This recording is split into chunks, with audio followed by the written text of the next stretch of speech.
நம்ம எல்லாருக்கும் ரொம்பவே ஃபேவரட்டான பிரைம் டைம் சீரியல் முடிய போகுது அப்படிங்கறத அதனுடைய ஆக்ட்ரஸ் உறுதிப்படுத்தி இருக்காங்க. என்ன சீரியல், யார் அவங்க அப்படின்றதெல்லாம் இந்த வீடியோல பாத்திரலாம். அதாவது விஜய் டிவில பிரைம் டைம் சீரியல் 8:30 ஸ்லாட்ல சூப்பரா போயிட்டு இருக்க சீரியல் தான் பாக்கியலட்சுமி. ஆல்ரெடி நம்ம சொல்லியிருக்கோம் பாக்கியலட்சுமி சீரியல் சீக்கிரமாவே முடிய போகுது அப்படின்னு. ஏன்னா இதுல மெயின் பில்லரா இருக்க கோபி சார் இருக்கார் இல்லையா, சதீஷ், அவங்க ஒரு வீடியோல சொல்லியிருந்தாங்க இறுதி அத்தியாயத்தை நோக்கி போயிட்டு இருக்குது, எக்ஸாம் முடிகிற மாதிரி தான் இது அப்படின்ற மாதிரி ஹிண்ட் எல்லாம் கொடுத்திருந்தாங்க முடிய போகுது அப்படிங்கிறதுக்கு.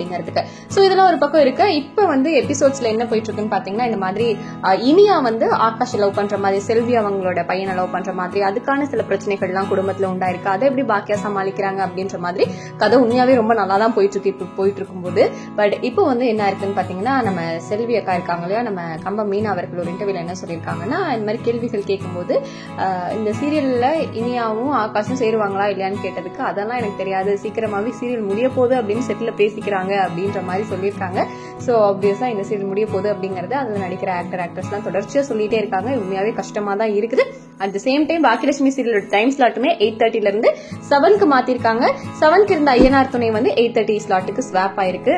சோ எஸ், இதை பத்தி உங்களோட கருத்து என்ன? பாக்கியலட்சுமி சீரியல் முடியலாம்னு நினைக்கிறீங்களா, இல்ல முடிக்க வேணாம்னு நினைக்கிறீங்களா? அண்ட் ஆகாஷும் இனியாவும் சேர்ந்தா நல்லா இருக்குமா இல்லையாங்கிறதையும் கமெண்ட்ல சொல்லுங்க.